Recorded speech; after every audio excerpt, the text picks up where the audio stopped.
Front and center, men. This is the Front and Center podcast of the Center for Syncretic Studies. It is an ultra late night episode. I'm Tim Kirby. With me, as always, is Joaquin Flores.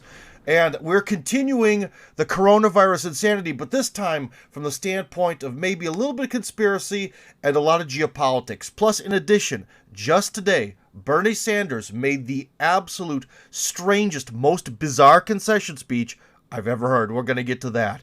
So anyways, Joaquin, first off, throw it over to you. What do you think is happening geopolitically with this whole coronavirus thing? Because literally, the liberal world that was being built is being almost eroding due to this coronavirus. All of a sudden, borders are up. Everything is sort of under control. Globalization has sort of been reversed. Even Trump is trying to save America's economy and is continuing his pro-Americanization of America. What's going on? Cool. What isn't going on? Big question. Sorry. No, great to talk to you, by the way. No, I'm glad that we're doing this. These are amazing, just huge times for people. And, yeah. We're here in Belgrade and in quarantine. We've only got 3.5 days out of the week that we can go outside. And so we're now on a Thursday through Monday stint on complete lockdown. If we're caught outside, it's 3 years in prison. So this is actually a very serious thing that they're doing here. Elections scheduled for April are now canceled. So that's a little interesting too. Maybe adding a little bit to that conspiracy pile that you mentioned, but we'll see. My sense is that there are a couple of different forces among the elites. That you have your sort of globalist side over here of elites.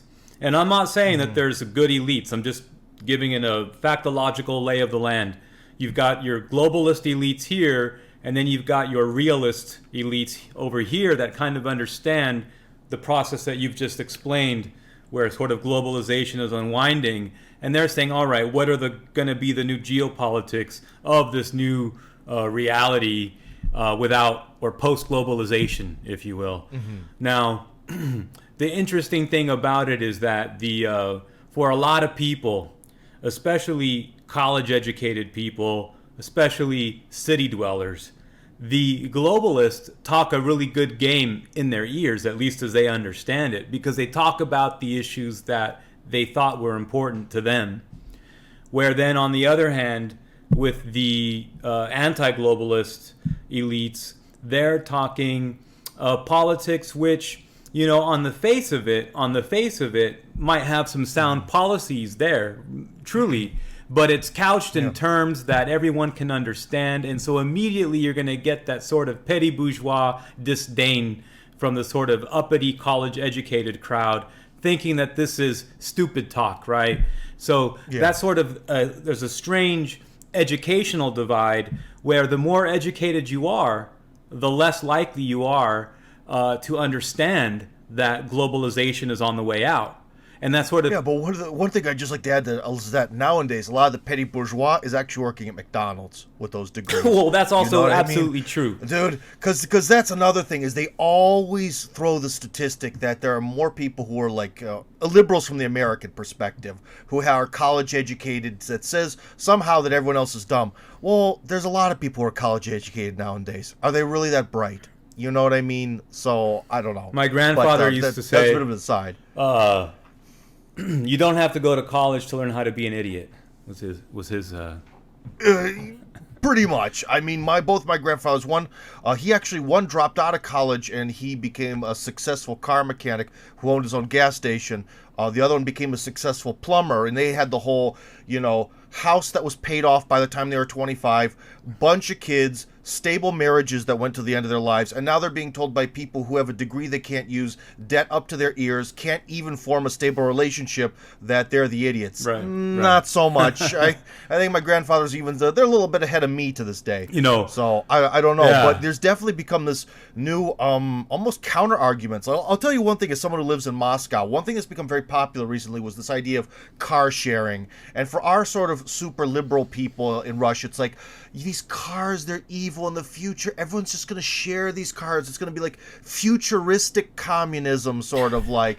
And then the second this disease hits, The only way you're allowed to that you're supposed to go by transport, unless you have to work as an essential employee, is no public transport. Use private transport.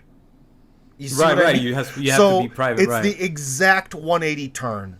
Well, I like that you So, I said don't that. Sorry to just jump here and say that, but I like Please that you do. said that because that's actually that sort of description about the individual car, flying in the face of these liberal Muscovites' ideas of an ideal world. That's actually like a microcosm of the larger thing you just pointed to about globalization, because everyone sharing a car is sort of like the politics of globalization is going to be great and it's a small world Yeah. after all, and I'd like to teach the Yeah. world to sing, and what is that, the old Coca-Cola thing or Walt Disney and all this stuff. Well, and also the other thing is when you rent one of those cars, it sounds really cheap because you're like, wow, I get to use a car for like, I don't know, $10. But if you look at the money side of it, still the most cost-effective way to use a car is to own it. Yeah, well, Unless right, you, right. for some reason, need once every month to use a car or something like that, very rarely. But again, it goes to this future that we're being led to, where being in debt is awesome, not owning anything is awesome, and just sort of being a wage slave is amazing. It's and so this car ridiculous. sharing thing, sorry, I don't mean to be a complete hater on it. It has its purpose, but it's definitely, again, the petty bourgeois. It's a real reflection of that mentality. The next level of that is when certain people in power tell us, in a country that's known for its ice and snow, in a city that is, despite having sort of New York's population, seems to be about 3 times more spread out, well, you should take a bicycle to work. Go F yourself. My office, that's a 12-kilometer bike ride in snow and sleet. No. Yeah, that's not going to The happen, future's here. right? It's called subways and cars. Yeah. Well, when I'm thinking about your question, it's a really fucking good question. Yeah. So it looks like the fundamental problem is that you have these global supply chains where you have production which for a single product which is carried out over multiple continents, and you have like labor added value. You have you have completed production occurs in one place. So you might have, for example, with Brazil, let's say like with Volkswagen, you might have certain parts made in Brazil, certain parts made in Turkey. You might have final assembly done in Germany. It bears the stamp made in Germany. Let's talk about like a Volkswagen or a Mercedes, but or BMW. So, and what they've been saying is that, well, it's cheaper to make these parts in Mexico, in Brazil, in Turkey, and then to import them. But that's because of how they have valued the euro to be oriented towards an import economy. So they have sort of artificially inflated the value of the euro so that it is stronger for purchasing foreign goods. So that and once they position the euro artificially, let's say more expensively, then it's cheaper to buy parts made in a so-called developing part of the world, where frankly many people live much better than they do even in Germany now, in parts of Mexico and in Turkey, surprisingly. But nevertheless, you have these sort of more cheaply made parts that then go into Germany. And but that's only based upon, like I said, an inflated value of the euro. Likewise, and ditto that with the dollar. So what we saw with Trump at the very beginning when he was running, what he said, and he's very good, very smart with how he words things. He said that the Chinese were overvaluing the yuan, which they're not. In fact, it's the dollar that's been artificially that the Chinese were undervaluing. Did I say overvaluing? Yeah. I was gonna say. I was like, wait. Yeah, a no, minute, that they're something's undervaluing wrong the here. yuan. Right. They're artificially pushing its value down. But in Artificially, fact, what basically, he was, but of course, the biggest trade partner of China is the U.S. and vice versa. So really, you can flip one to the other. Really, what he was saying is that the dollar is overvalued, but you can't say that because people don't understand psychologically. That doesn't sound right. Like if you were to say, Tim, I'm running for president and I want to have a weak dollar policy. People are like, what the fuck? That's not weak. Just the term. It doesn't even matter if it would work in their benefit. Yeah. Weak dollar sounds bad. It sounds bad. So you got to say the Chinese are tricking us. They're doing something very rotten. They are overvaluing. They are undervaluing the yuan. So now what that means now is that when Americans buy things from China, that what Trump had in mind, if we take him at face value, Yeah. is that Chinese goods would become more expensive because of a weak dollar policy. And because those things would be priced that much more. He was especially looking at steel because he's in construction. You can look at, anyone can pull up a graph Yeah. of steel and see how that has, ever since China under Clinton joined the World Trade Organization, that price of steel has just gone straight up, parabola, like boom. Right.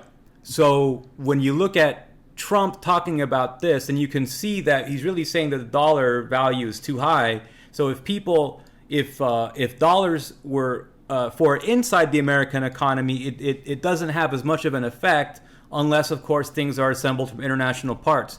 But if over a 4 or 8 or 12-year period, you're able to move, a sea change, like sort of like how the economy was transformed under FDR in 2 or 3 terms. If you can create a whole sea change in the way that production is done in the U.S., then what you would arrive at is more things made in the U.S.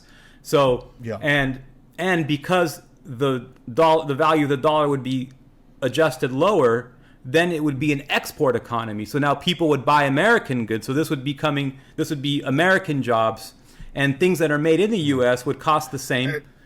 And theoretically, that could have even been what happened in Russia, because the ruble has fallen a little bit recently, but it really fell during the Maidan period with pretty much no explanation, even to the public. It's just, well, it fell.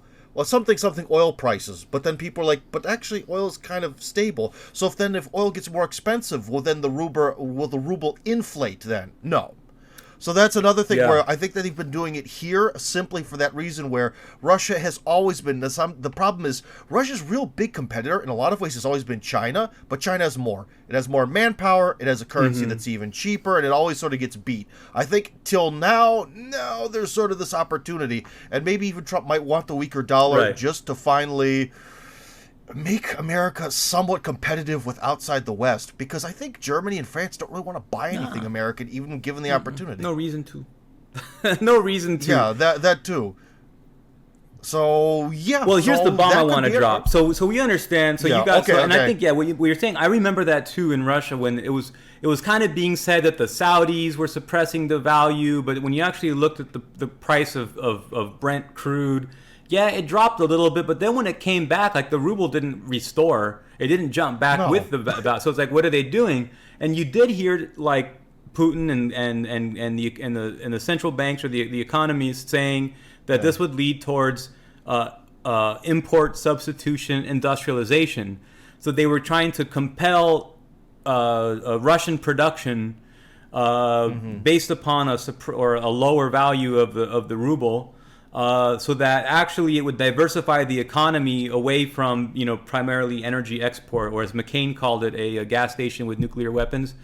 And so the idea would be to diversify the Russian economy, and then in the midterm that would actually create the foundation for more prosperity within Russia by sort of tightening the belt a little bit significantly on the front end, But then as you get to the second and third lap around the track, you're actually making up the time significantly on that. So when you look at a lot of things that Trump has borrowed from Putin, actually, this war on the oligarchs, is he one of them? Is he against them? What is he doing? It's kind of like the ability to sort of say, anything that Trump does that isn't right, you can always say, oh no, these are like the advisors of the oligarchs that planted Pompeo in there, you see. And that's even what you mentioned about the Russian central bank. There's always the conspiracies of either Elvira Nabiullina, she's either the servant of the globalist masters, or she's Putin's woman in this private central bank fighting them.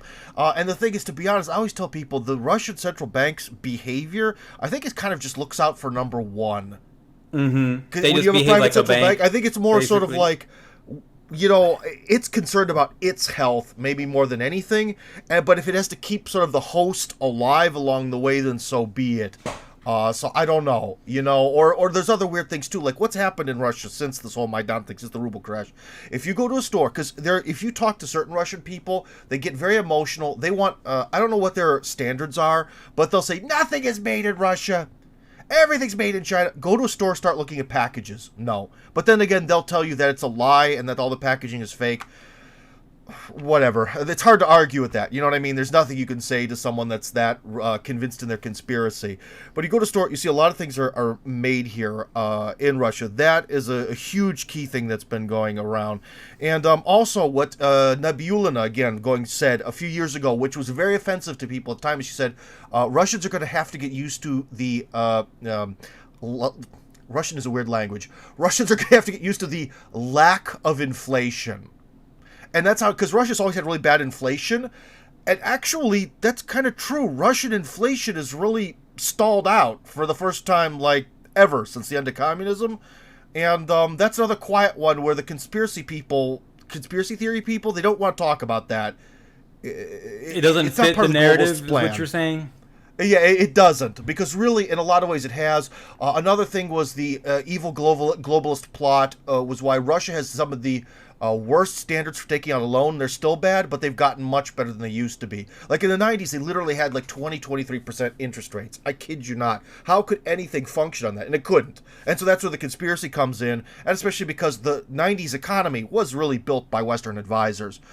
Then by the time I came here, it was sort of down like 16, 14, and now I wanted to start this one project. I'm kind of Joaquin, I've been enjoying fixing my dacha, and I think I might actually get into house flipping.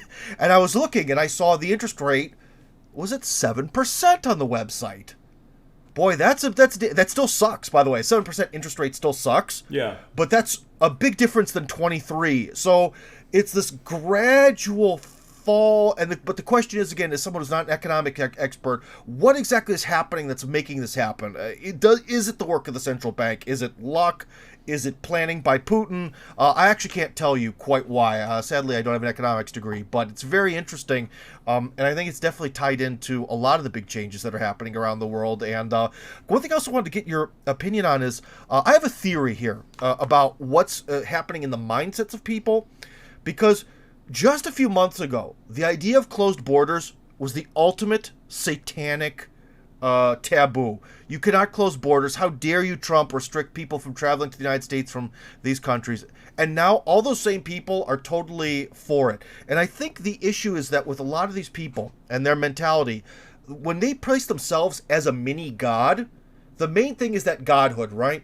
And on a normal day, when you're that kind of person who wants open borders, you're an SJW of colorful hair, you hate your own culture because your own culture is this thing that's even subtly is always telling you, maybe you should get married, maybe you should have kids, I don't know, should you really have pink hair at work? It's this sort of nag, and they hate it because it's this thing that they're a part of. It's this group that they're forced into against their will. You're talking about Russian liberals? That's universal. Yeah, you're describing Serbian liberals too. But the thing is that, like in the United States, there isn't like a culture that they're like, Americans are like multi-generationally, culturally deracinated for some time, right? But they still hate America. They still hate that damn eagle and the guns and Uncle Sam and all that stuff, because it's something I think they're still attached. Now, just hear me out. Why I think they've radically changed their opinion is because now foreign people present a threat to their individual health and their life, which is the epicenter. Oh, you're saying that they're faith. Selfish? Yes. So that now, basically, their priorities change because now foreign people bring disease, which is more threatening than Granny telling them to get married. So, in other words, the priorities haven't changed. That's my theory. I just wanted to throw that out. I kind of actually, as a host, right. I forced that into the conversation. I'm sorry, it's good. I didn't want to forget about it. Yeah. So do you think that that's what's happening? I've got something for you. Okay, I'm listening. Because we didn't plan this talk, and I had no idea that you were going to want to raise actually about globalization in light of the end of globalization in light of global corona, or the novel coronavirus. And so unprepared, but we are going to also talk about Bernie Sanders. That's coming up. That's coming up, folks. But it's what's fascinating is that I saw on the BBC's website the other day a piece titled "Will Coronavirus Reverse Globalization?" So this appeared on April 2nd, actually. So it's about a week ago. But the BBC, that's it was in the business section too, not like in the underwater basket weaving section. So it was the business section of the BBC, and it says globalization. Allow me just to inform the readers here for just give me 30 seconds. Globalization has been one of the buzzwords of the past 25 years. It may seem a rather strange concept, since any economic historian will tell you that people have been trading across vast distances for centuries, if not millennia.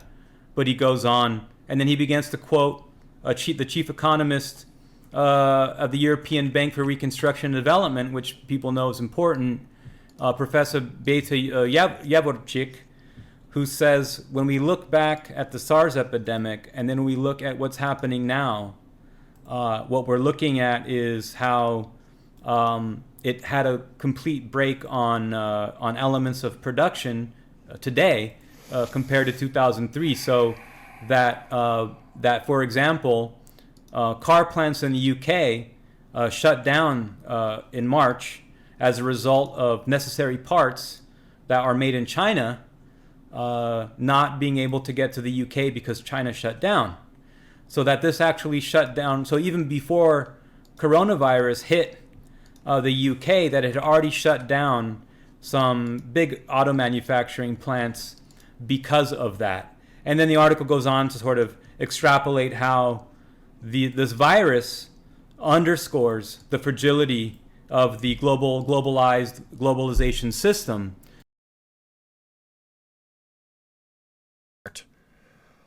Okay, Joaquin, I have to apologize, viewers. The Internet Illuminati shut us down temporarily. They did maintenance on the internet in my building, and our stream was broken, and now we're back. So, anyways, Joaquin, about a day or two ago, you were talking about a particular article from the BBC. So what was that article again? Let's get back into it. Was the BBC article about, it was actually about how globalization is showing big weaknesses of possibly coming to an end, and because of how global supply chains were affected by a virus that occurs in China, and then suddenly shipments are closed because of the contagion, and then products in England that require those parts, or wherever else, United States, Brazil, can't be completed. So what I was doing was, I believe, was reaching back. What I did for an article that published on Strategic Culture Foundation, which is now readily available on Strategic Culture Foundation, link below, about that, Tim. And basically, I just say, look, it's this is the rise of peoples, of nations, not little Westphalian nation states, but pan regions, pan Latin American, pan Slavism, Europeanism, pan Arabism, that continental. Well, there's a big difference. There's a big difference because that whole Westphalian state idea, when you talk to some people, they can't get over that. Like, they very much have this idea that everything has to be atomized. If there's this part of Spain that's called Catalonia and people there are a little bit different, have to have their own country. And it's like, not necessarily. Yeah. I don't quite understand why. But anyways, I interrupted you. Sorry. Right. No, that's it. That's the thing. Derailed you. No, you. That's the point. That's it. So people. No, absolutely. That's what people think, and then they think like, you have like little micro nationalisms, and I love people of the Czech Republic, of Czechia, but I'm not talking about like Czech nationalism or Catalonian nationalism, but a different way of defining. What really gets into your series, I or we, number one on your fourth position series, on your excellent series, and it really gets into defining, what is the fourth position and what is sort of like the idea of the future in terms of multipolarity. So what I write is that multipolarity is what we see rising, not globalization. And the BBC article is very interesting because it's not, a little conspiracy website or something like that. It's the BBC. And so when the elites are allowing their, journalists or analysts to write these things, I mean, it's hearkening big changes, right? So. Well, yeah, it might even mean a big change in the mentality of some people in the elite. Because one problem that I think we have globally is there's a very optimistic view of the future. That we have this progress occurred, It'll never go back. Like, something happened in the 1950s where people never think that things could go wrong. So, yeah, if we are going to look at the future as in everything is amazing right now and perfect, well then, yeah, I guess the idea of having all the clothing in America made in China makes sense. But what if the boats from China stop? You know what I mean? Well, then all of a sudden that doesn't seem like such a good idea. Maybe we should have more expensive clothing made in America. So the thing is, I think it's a little bit of an optimism versus pessimism. And I live in Russia. I'm full of pessimism, all right? And so I think it would be a much better way to have the supply lines be a little more diverse, maybe not so far, maybe produced in your own country, because when we create also these interdependencies, it really makes your own country weak, because that's the difference between 1990s Russia, which all it had to sell, well, actually, 1990s and 1920s Russia. 1920s Russia, all it had was grain to give away while the population was starving, and 1990s Russia, all it had was oil to give away while the population was starving, okay? And that's not a good situation to be in. It's better to be in a Russia today where, okay, maybe the fact that we're trying to eliminate cheap imports kind of makes people poorer, but doesn't it make the country more stable and overall wealthier? You see what I mean? We're trying to get rid of the cheap stuff and have it all done here.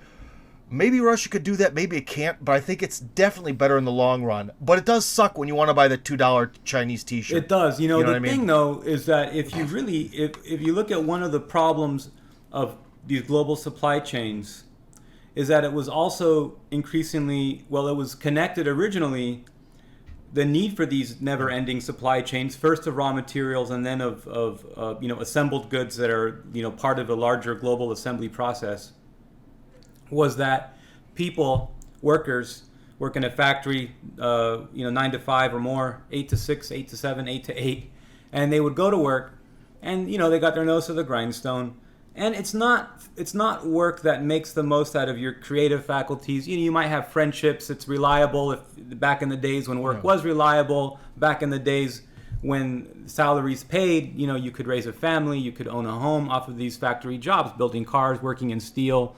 Things like this, manufacturing, light and heavy manufacturing. But here's what I'm proposing, because there was a number of books that have been written starting in 1960 all the way until last year that are about this problem in this cycle of production and consumption called planned obsolescence, where stuff is made to break so that you have to buy it again. So So it was like discovered even back in the 50s that at a time when plastic was more expensive to produce than tin, that they were building radios and washer machines, starting to use plastic parts, even though the part was more expensive, so that they could predict when the thing would break sooner, so that you'd have to buy another one. So people know who have like a 1965 Ford and with a maybe they rebuilt the engine 2 times in the car's lifetime, and the thing still runs, and you can gas it up and go. But you have like a 1992 Buick and probably doesn't drive at all, right? And that's just why, right? Because they were increasingly using cheaper parts. Now the stock market loved it. The shareholders loved it because people have to buy another one, and right. So that keeps. But on the and the flip side of that is that I still have a job. I can keep working, right? But it really was actually, in a way, creating a global system of interdependence, of constant supply of parts, keeping people working to rebuild. It's like, remember when you were like a kid at the beach in a sandcastle? Like, do you really want to have a society that's based on the water keeps, crashing the sandcastle away just so that you can keep building it? I mean, or is that the point of building sandcastles? Yeah. Or do we want to have more permanent things? So we could actually build a more wealth ownership society, and we could have smaller businesses that are localized and based on repair and maintenance. I would just before you jump in, I wanted to make one example. So my brother is in the clothing business, in the fashion industry. Yeah. And he noticed a trend, when the global market crash really started to take hold, around 2008, the last one.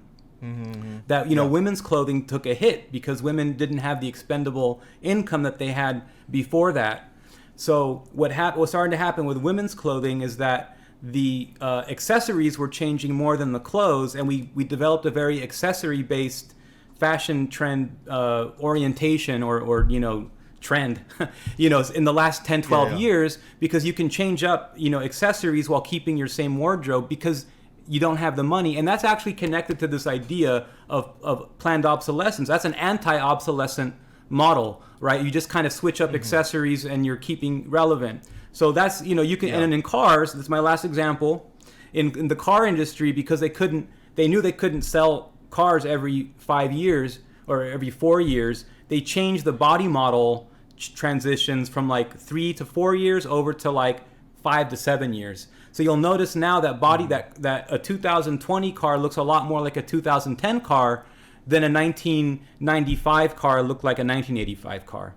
So that has to do with markets in a way have been moving towards this logic away from planned obsolescence in some areas, but not in others. But this coronavirus has sort of underscored the point. Can I jump in as both people who've lived in former communist countries? One thing we could tell you is that although the communists didn't produce enough cars, and some of their decisions of what cars to make were a little debatable, the one maybe good thing about the communist auto industry was they made cars designed to be fixed yourself.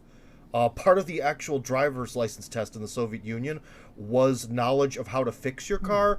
So that was a very, very different attitude. You bought one car for life. The car was supposed to outlive you, right? Again, maybe the cars weren't particularly pretty or cool or as big as you'd want, but you open the hood of the car, or the bonnet for our British friends there, and everything's accessible and fixable. And now when you open the hood of a modern car, everything is under these like plastic shields. Don't touch it. You're nothing. Pay lots of money so only a professional with a certain set of computers can do it. You slave.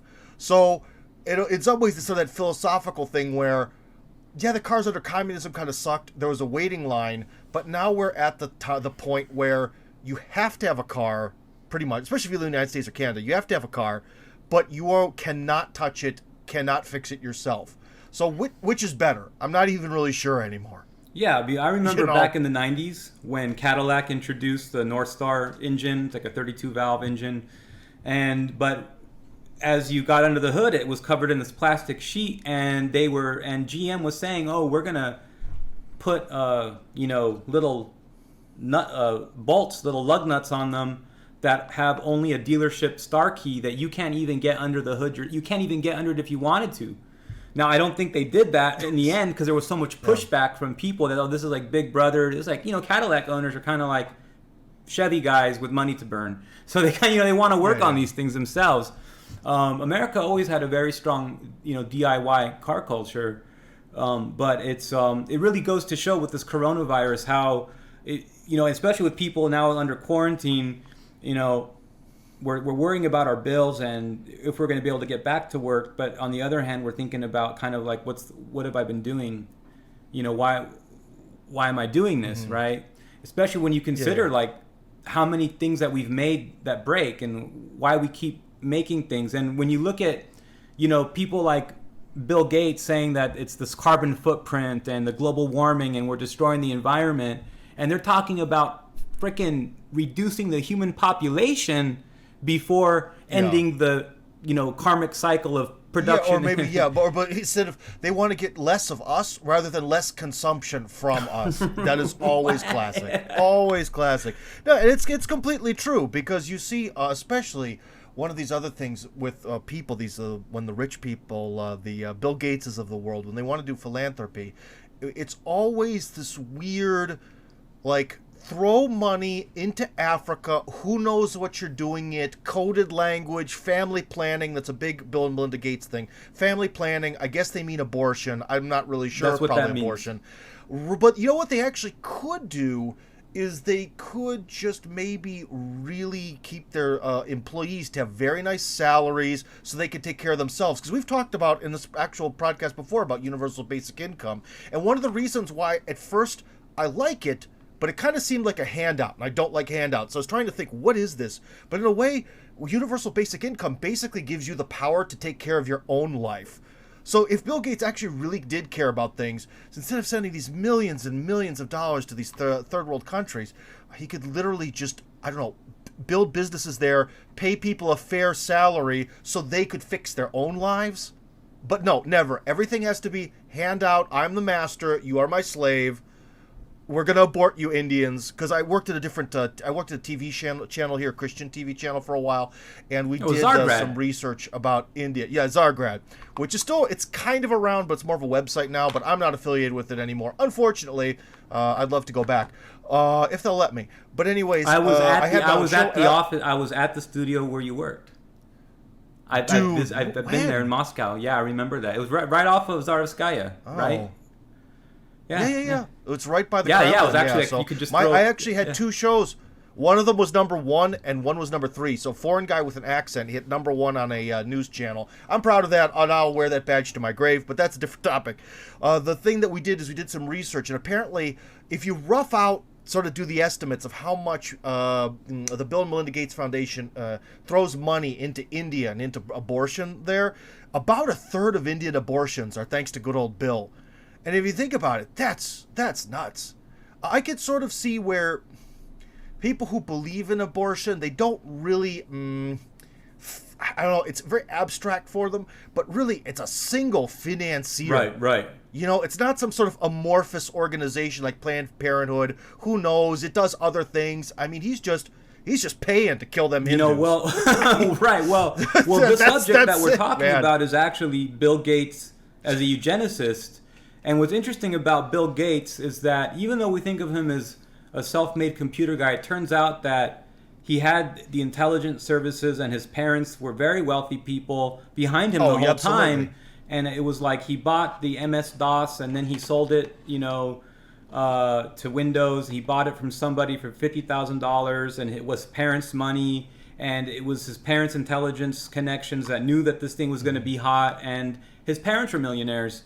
And his father was an attorney who worked with the many other philanthropic and marketing, philanthropy type organizations, which is really just free advertising for capitalists, for oligarchs. And that was with the Rockefeller Foundation. His mother was a philanthropist with Planned Parenthood, as you just said. So his mother was actually very big on the Margaret Sanger Planned Parenthood project. And she was, but the thing is that they were racial classist eugenicists. So they were coming from a biological perspective that there are basically in the German, Untermensch, that should be, liquefied or liquidated, and that we need to reduce the human population. Here's a crazy one for you, Tim. I was reading an interview with Supreme Court Justice Ruth Bader Ginsburg. And what she said about why they ruled on Roe v. Wade as a Fourth Amendment issue that legalized abortion was specifically in her words, and I'm on a paraphrase here, but very close, that it was important for them to do this because it reduced the number of the population of undesirable populations. It was nothing to do with the woman's, body, her choice, or nothing like this. So that's all the marketing. We've entered into a new paradigm that is just mind blowing, where people are waking up and seeing that the elites have been involved in. I'm not saying I will say that I think that satanic powers are real. But you don't have to believe that it's real to know that they believe that it's real and that they are engaged in these, quite frankly, I don't have another word except satanic. Can I say that again? So, that's what's so crazy about it. And again, a person does not need to subscribe to the view that Satan exists and God exists. It's just that this is their cult. Like, you don't have to agree with L. Ron Hubbard about Scientology. The point is Tom Cruise is a Scientologist. And likewise, you don't have to believe that Satan exists or they have any special powers as Satanists. But it just so happens that Lady Gaga and Beyonce and Oprah and all these people are involved in, all these Hollywood people, not all of them, but, the ones that people are talking about, in fact, are connected in this way. And it blew my mind that, we have this, anti-Serbian witch named Marina Abramović, who's known for kidnapping babies in Serbia as part of this, war, Moloch, their god Moloch that they pray to, who's like a god of war and child sacrifice.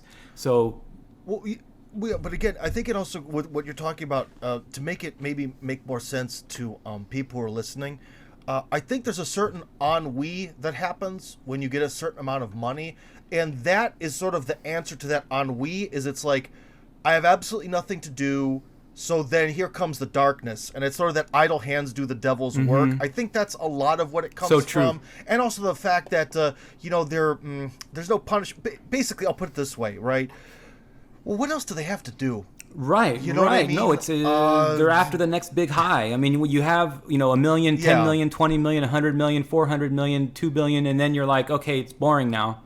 It's kind of like you live at the beach and you see the sunset on the beach every day. You're like, what's on TV, right? So yeah, that's the whole restlessness of man thing. How no matter what we attain, human beings are always unsatisfied. I'm certainly one of them. No. Well, we have solutions for that, Tim. If you are a work in progress, we will solve that. Because let me tell you, the world is too beautiful and interesting of a place to hear that from you, and you are the last person that's going to feel that way very soon. So you work with me on that. But but before that, but my achievements are on the side of good. Not on the side of abortion. Well, you definitely hit a very good point there with this, and it's in neurochemical terms. This is the dopamine equilibrium. So human beings naturally try to reach a homeostasis with their neurochemistry, their body chemistry, whether it's your hormonal levels or your brain chemistry. It's called homeostasis. Body weight, everything, temperature, homeostasis, everything, homeostasis. That's the key word. So basically, once you get that high from $1 billion. Or you get that high from using your money to pay a hooker, now your dopamine levels have adjusted. Now, then the dark thought comes. What's next? What if I killed that? I bet I could get away with killing that hooker. There you go. Because it's risky. There you and go. Then what's the next thing? And the next thing? And the That's next it. thing? And and that's exactly why we'd be a little bit concerned. I don't know. It sort of seems nice to have the right to have a private organization, but gosh, they're always shady. Like, have you ever had the chance, maybe you haven't, to actually walk by the building that supposedly is where the Skull and Bones meet, which is almost windowless? The only windows that are there's like 2 windows that are 4 inches wide, because I think it was built in the beginning of the 20th century before there was really high quality electric lighting. I mean, it's just is that nuts. part of Yale University? What is going on it connected? Is it near the campus of Yale, or is it? It's on the campus. It's on the campus of Yale University. Very interesting. Hold on, let me actually check that just to make sure. Hold on. Skull and Bones Building, Yale. So I am right. And the windows are more than 4 inches. They're more like 6. There's about 6-inch wide windows facing front, and of course it has this sort of Greek temple sort of thing. But then again, remember, Greek temple can be sort of pagan. And and the other thing, going back to about religious beliefs, is remember, we've talked, maybe even talked about this yesterday when we were doing this podcast, or 2 days ago, was the whole thing where Christianity always tells you no, but other religions say yes, or they're vague. And that's another thing where I think with a lot of the elite and wealthy, they like that something paganism, new age, because basically they're allowed to just sort of believe in whatever they want. That's what it is. And no one can ever tell them they no can to call anything. It. They can call it because there's no, or very very little, but there's no continuity of paganism into today. So it's paganism is actually neo-paganism. It's brought back, and it's just inserted a lot of basically people who come out of like 60s and 70s counterculture.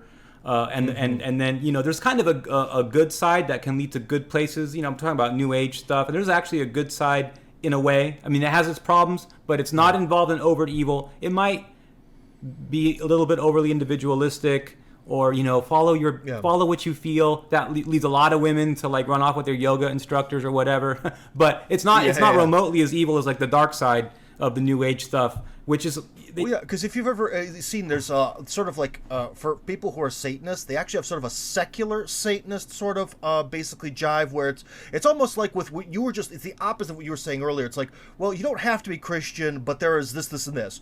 And Satanists sort of do the same thing. Like, you don't have to be satanic, but basically you need to be a hardcore individualist because that'll bring you joy. By the way, we're liberals. Right, yeah, no, so that's you see, it. It all connects because you can't tell a Satanist what to do. Yeah. And Satan doesn't want to be Yeah, it told was what to do. Anton LaVey was promoting, the Satanic Bible was basically like a rewrite of Ayn Rand's Atlas Shrugged or something like that. I mean, it was basically taking... Well, yeah, and because most of them don't even really believe that a satanic actual being exists. It's more just like they want...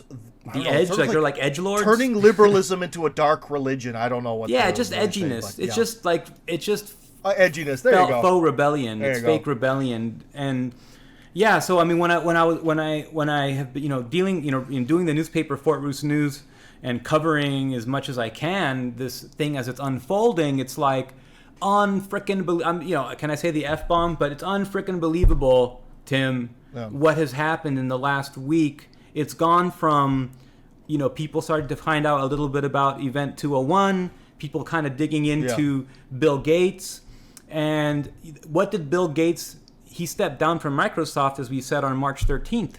Yeah, that's crazy. Right. That's the kind of thing you do after someone from the CIA gives you a phone call. Yeah, man. big time. Maybe someone on the more Trumpy side of things was just like, no. That makes me think that. I don't know. I'm very tough on Trump. I disagree with Trump on many things, but I don't disagree. I don't agree with any of his opponents in politics. I don't agree with any of his opponents in politics. I have my own things I disagree with, but the thing with Trump is that if it's true, it's pretty amazing because what you were saying is absolutely true. What happened next is it looked like there was that event on March 22nd doing one of those coronavirus press briefings, and they were talking about, China should have told us before what they knew, and then it's Pompeo. Pompeo has to leave soon, so Pompeo's going to answer a question. So Pompeo fields a question, and in there he drops, well, this is a live exercise, and we're going through with it. And it's like, whoa, I know what the words live exercise mean. Interesting choice. Yeah, of very, words. because he's not like a layman saying like, oh, this is like a live. No, this is like the former head of the CIA. He's in there with military intelligence, and the live exercise means a drill using live ammunition. For folks who don't know. Well, and as someone with the experience he has, was that an on purpose drop? Absolutely. Was that like when Bolton? That was like the whole Bolton thing where he's like 5,000 troops to Colombia, like written on his out. Yeah. Oh, no. That's it. It was an intentional. Notebook, yeah. It was a shot fired across the bow of the deep state, I guess. I mean, it was like one of those little Easter eggs that's left for the people who are following the White Rabbit. For the QAnon people, but for everyone else. I mean, I think QAnon has big problems and has been wrong a lot of times, and it's definitely a Trump media official Trump conspiracy theory campaign to kind of explain complex geopolitical things to people through the lens of this fight against the deep state. I mean, but a lot of the theories are wrong. But when they drop Easter eggs like this, it's pretty real because I saw it. It's not. I'm not listening to. I'm not reading QAnon on Reddit saying, oh, Putin is, or rather, what did I say, Putin? Yeah. But that Pompeo is rumored to say something, or Pompeo's gonna say something. This is something that Pompeo said on live TV, and I saved the clip. Yeah. I cut it out. I downloaded it before it would disappear, or just things can disappear down that Orwellian memory hole, Tim. So I just download big things and keep it on the hard drive, and I'm filling up those terabytes of this stuff, and it's golden stuff. He's saying this is a live fucking exercise. So then I'm like, okay, so they know, but they have to go through with it because what I think the plan was to basically, there were things I think he knew about and had agreed to, not because he has the power to agree, but because he couldn't really disagree, but he could mitigate because everything is negotiating. Everything's, the art of the deal. Mm-hmm. So it was like, okay, and they launched it in other countries first, and then they created this narrative that's going to spread because Bill Gates is literally in control of the CDC and the World Health Organization. Both. He's literally between him and Fauci. They're in control of these They're in control of them. So then they can say, we are going to determine by our criteria that this is what it constitutes to be the epidemic, because they're the ones who announce things as an epidemic or not. So then it put Trump in that science denial straitjacket, where if he was going to say it's a hoax, which he did early on in February or January, he was giving one of his like big 30,000 Trump fucking, rallies, and he's responding to this, fresh, new reports about this virus going around, the China virus, and he goes that the way the Democrats are presenting the hysteria is a hoax. Then, this is now April 13th. So like 3 days ago, he says in a press conference from a hostile NBC journalist who's trying to put words in his mouth, the most ridiculous thing. They are fake news, NBC. And he's trying to put words in his mouth, and Trump answers and says, and then the guy says, well, it's being said that blah, blah, blah, blah, blah. And he goes, most of what is being said about this coronavirus situation is fake news. And I'm like, whoa, he just said it again. So first he said it's a hoax. Then he said it's fake news. Pompeo said, Deep State Mike says that it's a live exercise. So I'm like, so Tim, I don't know. What are your thoughts on that so far? I mean, I'm fucking mind blown. I don't know. It's very hard to say because Trump can say a lot of things. Right. That's one of the problems with him. He can say one thing one day, one thing the next day. It's weird. It's very, very weird. But what I do think maybe the way to prove that if Trump really is trying to do anything here or take this opportunity, we'll see what he does with this. Because this crisis is actually so big that it could really have profound changes, actually, as how America goes forward. So far, I'm not really seeing Trump do anything particularly ideological. He just seems to be kind of riding it out. He took 3 or 4 of Bernie Sanders' platform pieces, and one of Andrew Yang's, and 3 or 4 of Bernie Sanders, and made them emergency provisions that are going to, at least a few of them, go through all the way till, it looks like November, which is the election. So they... Well, yeah, but those things are temporary, though. He didn't say forgive everyone student loans, like temporarily. Right, but he said then we'll look at it again. Money. In 6 months, we'll look at it again. Oh, that's true, right? He did say that. Yeah.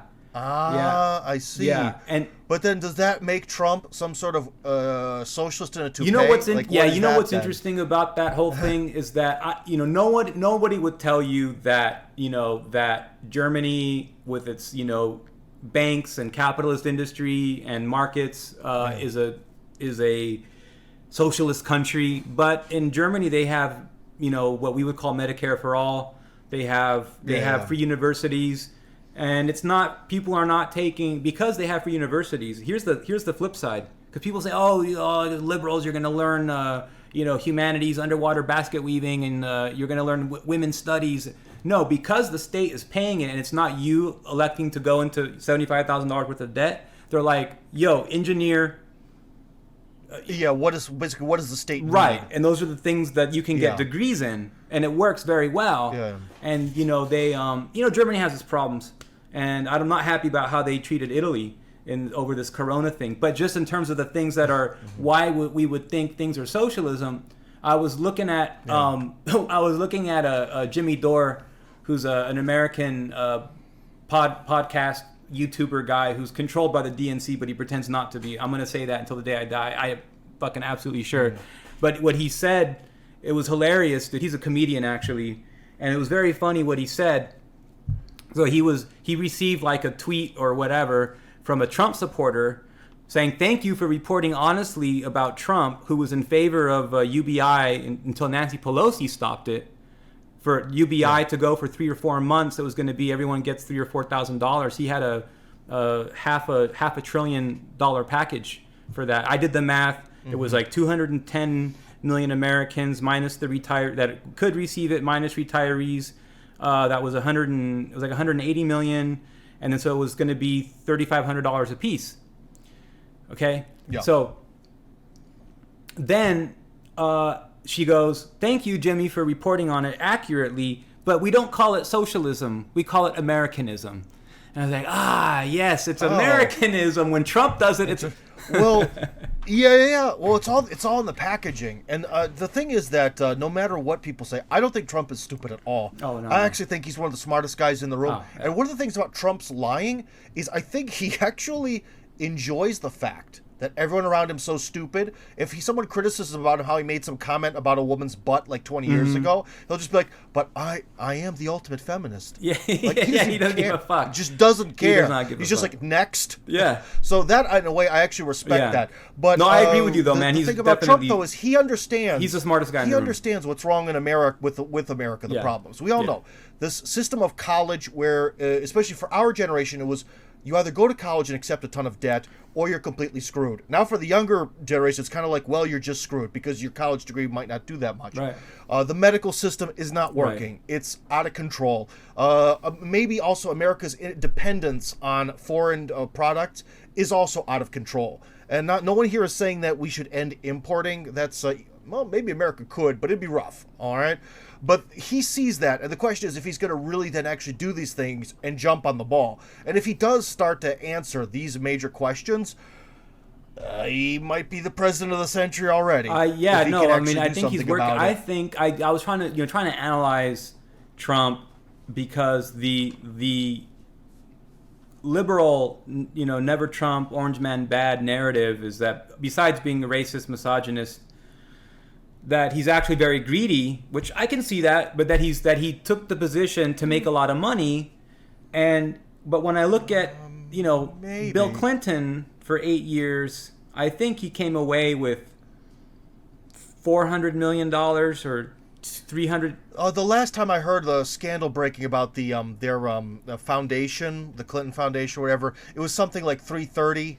Some 330 million. Yeah, right. But basically, they came from, I think, more the upper middle class. Like, they weren't really super elite wealthy. Right, but that's a bigger problem because the president's salary is like what, $400,000 a year. Well, yeah, it's nothing compared to the money they made in Haiti. It's Right, nothing but it compared to doesn't the make money sense. Hillary Like, if Clinton you go gives into by office giving and you come speeches. away a millionaire, like, there's only one word for that: corruption.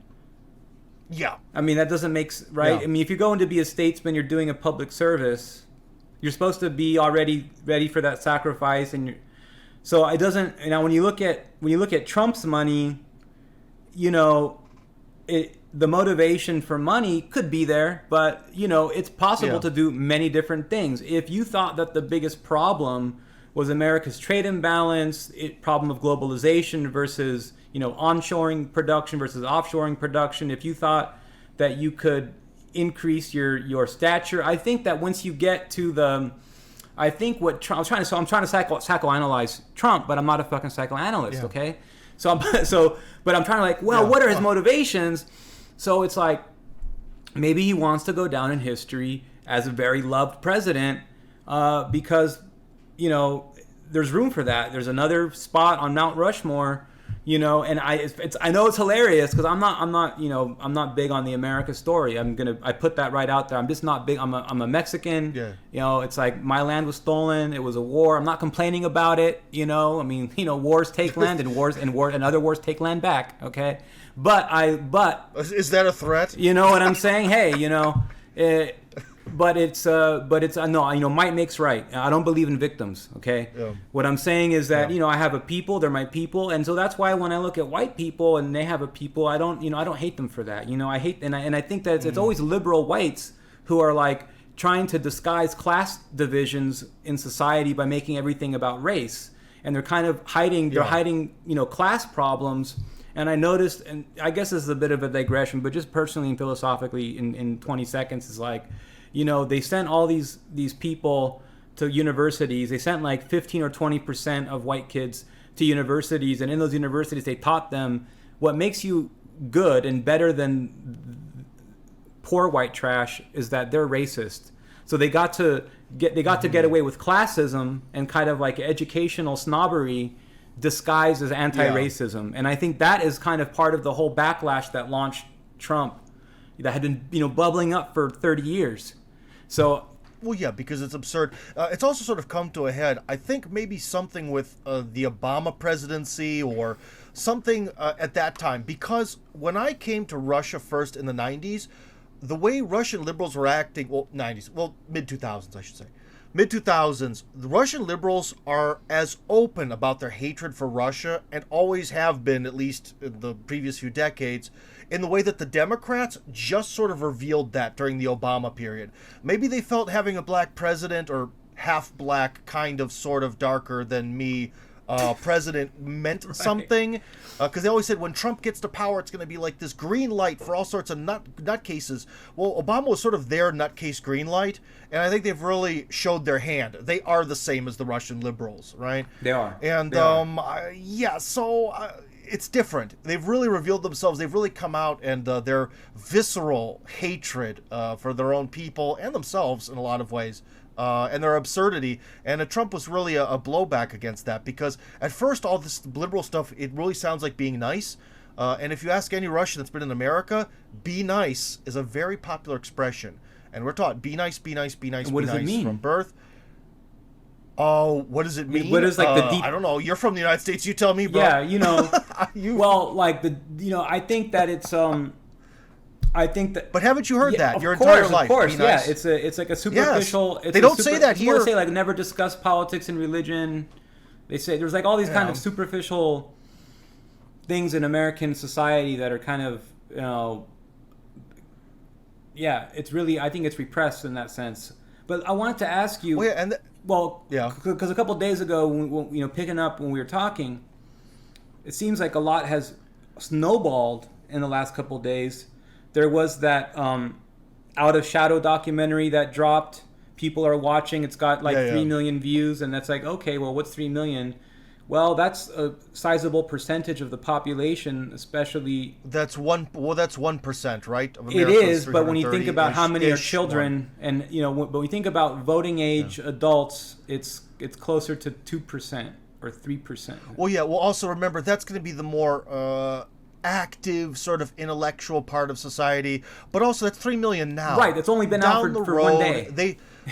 Basically they hit the critical mass. Right. Like if you could get a couple million people to watch a video, it's eventually going to get around, it. and even people who aren't in the loop are going to be watching it. So yeah, that's a very big deal. The other big deal is we've kind of forgot to mention so far is Sanders just jumped on his own knife. He's done. He's out, and in theory, it's because of like the whole virus situation, and his concession speech was so vague. I don't even quite know. Watching it twice, I still don't quite know what his objective was in doing it. Any ideas? Look, you have hundreds of thousands of Americans filing for bankruptcy over hospital bills. I don't know, every year. It's just ridiculous. Yeah. It's we have to get past this left-right thinking about healthcare. Like if you were, let's say you wanted to, or you do, have a small business and you've got 10 or 15 employees and you're doing like skilled, small-scale production of skilled employees, and you're paying them maybe $40,000 a year each because they're good with their hands, So now, once you introduce that, having to offer healthcare with that, because you have to, now you're actually when you have the your payroll taxes, in addition to your private payroll tax, which goes to the healthcare industry and the pharmaceutical companies, you're really actually paying them something like $45,000 a year if they have maybe a wife and a kid.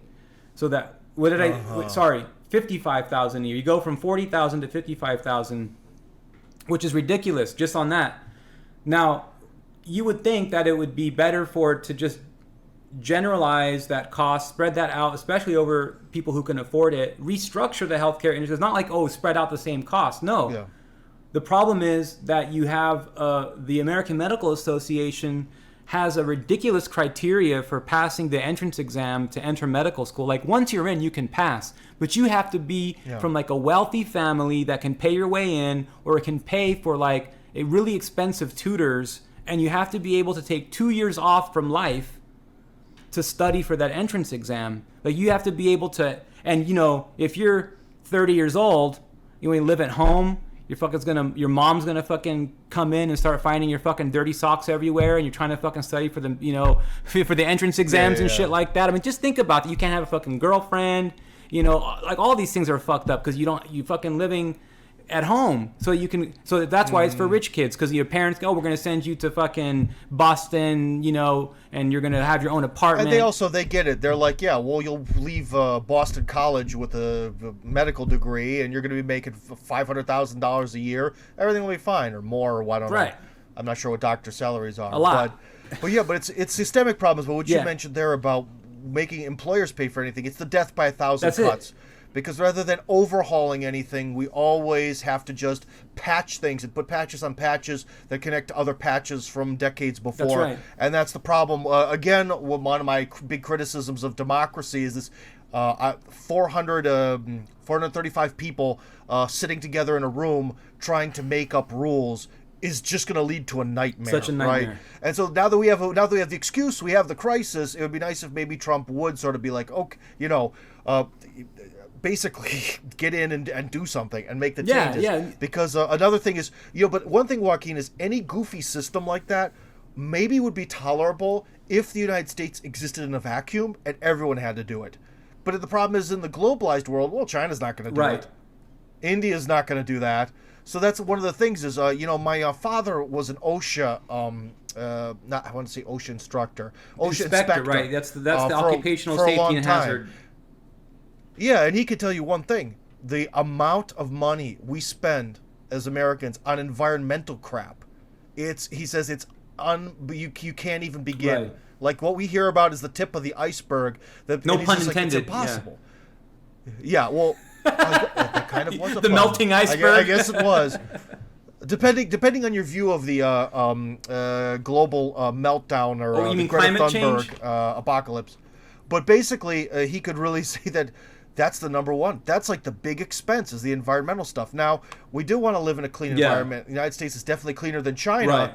But do we also want to live in a trailer park environment where we have a big population, people can't find jobs, and the only jobs that are available are standing behind a cash register at a gas station? Well, the thing with these... and so it's like, Well, the thing with these environmental things is it's not that you can... The problem is not that there shouldn't be regulations.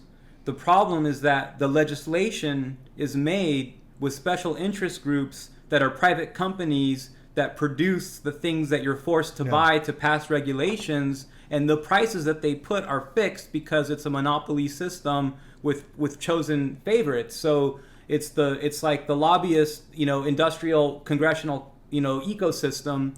So the lobbyists from a small number of companies that are basically an upstart that might even be started by corrupt congressmen, and then they say we're gonna announce that this company is gonna come into being, then they're gonna make a public offering, and then they're gonna have a price for the stock, and then they're gonna pass a legislation, but they're gonna make the legislation so that only this company that has this supply chain access or that has this patent for this thing can get the contract with the government.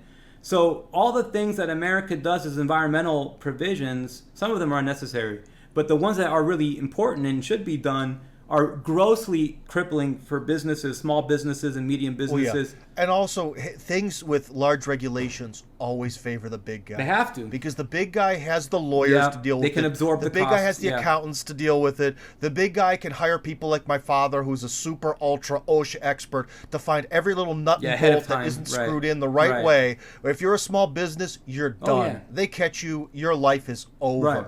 You know what I mean? And that's again part of the problem, and also why I don't like all these little itty bitty laws and favor more of a bigger overarching law that may be, there could be some flaws, but giving people a little bit more freedom. But anyways, we're really going on pretty long in length here. Let's wind this down because there's really one last thing to say. Bernie is out. That leaves default Biden, which means Trump wins. That's it. The coronavirus gives us Trump number 2. Should we be thankful, Joaquin? You know what? At this point, or not? I'm not an electoral guy. What I see is this. My analysis in 30 seconds is that the Project for a New American Century, neocons, neolibs, that their whole project of globalization and transatlanticism is coming to a collapse, that this led to inter-elite fight, that Trump, for all of his flaws and all of his strengths or whatever, is part of a side in an inter-elite fight, which is trying to wind down the empire, retool it, reorient it. Probably won't be good for Latin America in the midterm, but not so much. But for the Middle East, for nuclear, in terms of staving off nuclear war, in terms of extracting from the Middle East and that entanglement, on geopolitical level, it's sound, it's rational. There is an argument to be made for a Monroe Policy 2.0. I have argued that it won't be Trump's cultural Americanism that succeeds in the integration of America into Latin America, because it will be found in the culture of the American Southwest, where you have a sort of Hispanizing of whites and a whiteifying of Hispanics, and that kind of thing is what's going to allow the cultural cohesion, so you don't have a clash of civilizations in the Huntingtonian sense between North American culture and Latin American culture, that they are gonna integrate, and Trump is part of that process, but it's just the very first ugly phase of that. But it's a positive development long term. So I'm gonna be the first one against death squads and coups and things like that, and I hope they're defeated, because it will then force the real solution to be born, Tim, which is going to be collaboration, integration. And, the United States will separate from Europe. I think that's good. The end of NATO, that's good. Trying to onshore production, that's good. But for me, right now, coming back full circle, the fact that fucking Bill Gates has appointed himself like vaccine czar, and he's gonna go around fucking microchipping my fucking kids like over my dead body. Like, that's the real fight for me, is like this police state and this prison planet grid system that they're building with fucking pedophiles and Satanists. I mean, that's ridiculous. I mean, the thing is that they have it set up so that when we begin speaking this way, you don't sound like an educated person. I'm published in 14 languages. I'm a geopolitical analyst. I came from university. You're an educated man yourself. You're well known. You write. Oh, 14. I've only been published in like 4 or 5. But that's bastard. 3 more languages than most people who talk about the subject. And the truth is what we're saying is this. That's what just blows my fucking mind. So that's for me. Now, I don't know that Trump doesn't make deals behind closed doors, or doesn't let some of them out in order to catch others, or that he's even part of the game or not. But he is part of a fight. This thing's being exposed, and it looks like parts of the swamp are getting drained. I mean, you could do a fucking count, like fucking Epstein drained. Now it looks like Bill Gates is being exposed big time. It's harder to actually... Now, if I can just... And I'm sorry for saying this, but I have to say this. It actually came out right before Agenda 201 was launched, that Bill Gates... Event 201. Agenda 21, Event 201, right?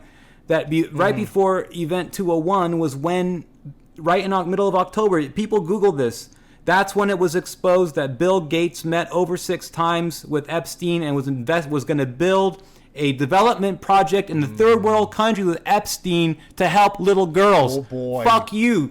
Fucking... Fuck. Oh boy. That's what came out. Yeah. This ain't Breitbart, dude. This is like New York Times. This was like, and I'm not saying that that's not controlled by the CIA, because it is. But if they say it and it's a bad thing, it's probably true.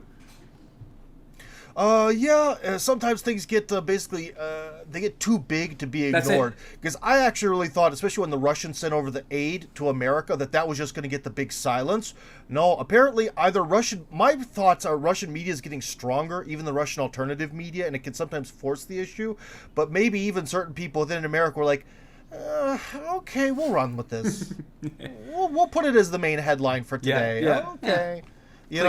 But I just want to say in closing, sort of my thoughts on Trump are that one thing I could definitely say, because there's a lot of speculation what his real motivations are. In fact, as someone who works in Russia in this political thing, that's probably the number one question I actually get asked, or have been asked over the last few years, is why is Trump doing this? Why?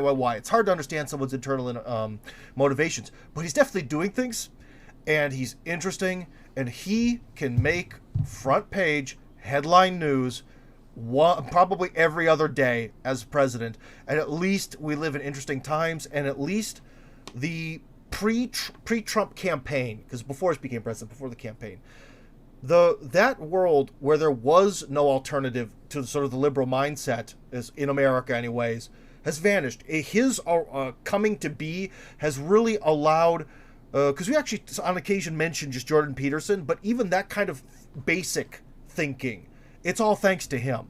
So he's really, whether consciously or unconsciously, or as some sort of Joan of Arc figure who's standing there allowing the other guys to win the battle, he's really changed the ideological direction we're going in. You're saying Jordan Peterson changed the ideological direction. No, Oh, Trump. Oh, yeah. Trump. I'm just saying he allowed people like Jordan Peterson. He's allowed the sort of the right there's a left and a right, conservative, liberal. I kind of want this position of rejectionist. Yeah, right, I like to call it, if people just say no. Yeah, look, just no to that, no to that.